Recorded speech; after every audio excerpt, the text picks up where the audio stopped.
욥기의 전반부 세 친구의 논쟁이 세 차례에 걸쳐서 마치고 32장부터 37장까지 이제 엘리후의 변론이 시작되었습니다. 이 엘리후의 등장은 우리가 이제 아는 바대로 이게 세 친구와 또 나중에 이제 후반부에 가면 이제 하나님의 등장 사이에 엘리후가 등장을 합니다. 뭐 여러 가지 왜 그 구성이 왜 네 명이 함께 논쟁하지 않고 이렇게 됐느냐 여러 가지 뭐 의견들이 분분합니다만 신학의 초반기에는 좀 중보자적인 역할을 했다 그렇게 이제 말을 합니다. 그래서 이 세 친구보다는 좀 낫다 뭐 이렇게 했는데 그거는 제가 기억에는 한 90년대, 80년대 그렇게 이제 해석을 했던 것 같고, 그런데 오늘날은 이 엘리후조차도 이 세 친구보다는 조금 더 나은 논리성을 가지고 있지만 별반 차이가 없다 이렇게 제일 이제 젊은 친구이기도 하지만 이 연설의 내용을 보면은 그 세 친구가 가지고 있는 그 함정들 너무 법적으로 율법적으로만 너무 이렇게 가다 보니까 정말 나중에 이제 하나님의 나타나셔서 했던 그런 거하고는 좀 상반된 논리들이 있습니다. 그런데 그럼에도 불구하고 우리가 곰곰이 살펴보면 이 엘리후가 가지고 있었던 그런 논리성은 굉장히 율법적이고 굉장히 논리적인 구성을 가지고 있습니다. 그리고 그도 또한 한두 번의 말을 전하고 또 논쟁하고 또 설득하고 했는데 욥이 결국에는 듣지 않자 우리가 오늘 금방 읽었던 33장 31절에서 33절처럼 조금 이렇게 경노를 하지요. 그래서 욥이여 내 말을 귀담아 들으라. 굉장히 할 말이 있거든 네가 할 말이 있거든 대답하라. 그리고 할 말이 없으면 가만히 있어라 잠잠하라. 내가 너를 가르쳐 주겠다. 뭐 이렇게 조금 경노의 표현을 담고 있는 부분이 있습니다. 이 엘리후의 33장의 대답은 율법을 근거로 한 말씀이라고 아까 제가 말씀을 드렸잖아요. 그러니까 이게 이제 율법의 기능이 우리가 필요합니다. 왜냐하면 법이 없으면 어떻게 그 질서를 올바르게 세워갈 수 있겠습니까? 그런데 이게 예수 그리스도의 복음 이후에 율법의 기능이 이제 사라졌다는 의미보다는 그 복음이 더 앞서갈 수 있는 거죠. 근데 율법과 복음이 그 가지고 있는 그 특징을 보면 원래 이제 하나님이 주셨던 율법의 특징도 그러지 않았죠. 그 율법 안에 하나님의 사랑, 이스라엘 백성에 대한 배려 이런 것들이 담아 있음에도 불구하고 그들은 그렇게 행동하지 못했다는 거죠. 자기네들도 지키지도 못하려면서 그걸 가지고 다른 사람한테 잣대를 내밀면서 하나님은 이런 분이다. 또 하나님은 이렇게 해야 된다. 뭐 그러면서 뭐 안식일을 지킨다든지 뭐 절기를 지킨다든지 그래서 나름대로의 형식은 잘 지켰는데 거기에 내용을 담지 못했다는 것이지요.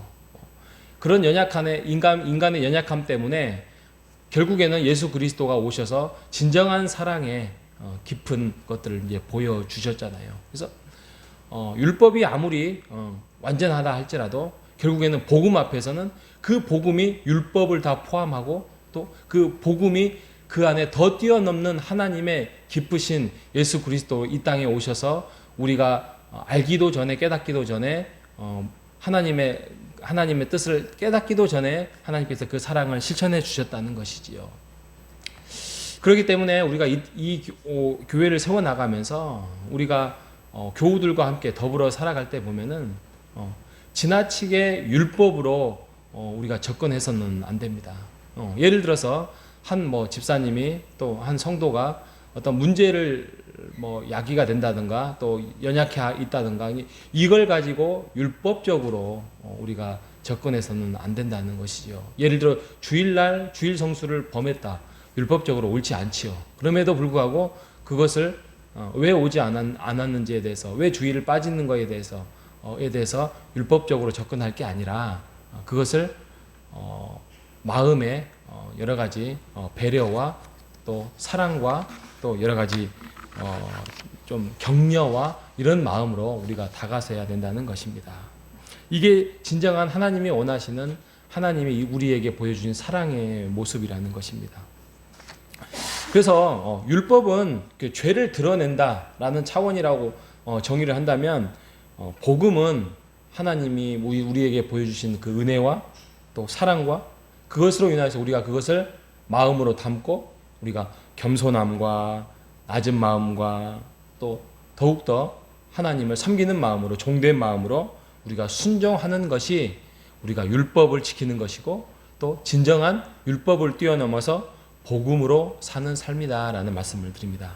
그래서 우리가 교회 안에서 성도들과 이렇게 이제 살잖아요. 그러니까 가족들끼리도 더불어 살다 보면은 여러 가지의 뭐 좀 어려움도 있고, 또 양보도 해야 되고, 또 침묵도 해야 되고, 또 어떤 때는 더 사랑을 베풀어야 하는 것처럼 교회 안에서는 더 그런 것들이 우리가 훈련도 해야 되고 또 더불어서 해야 되지 않겠습니까?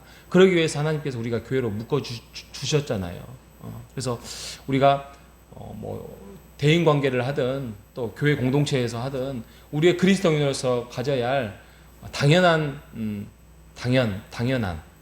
하지만 훈련해야 할, 또 연습해야 할 부분이 어떤 율법으로서가 아니라 먼저 6가지를 한번 실천해 봤으면 좋겠습니다. 먼저는 경청이에요. 경청.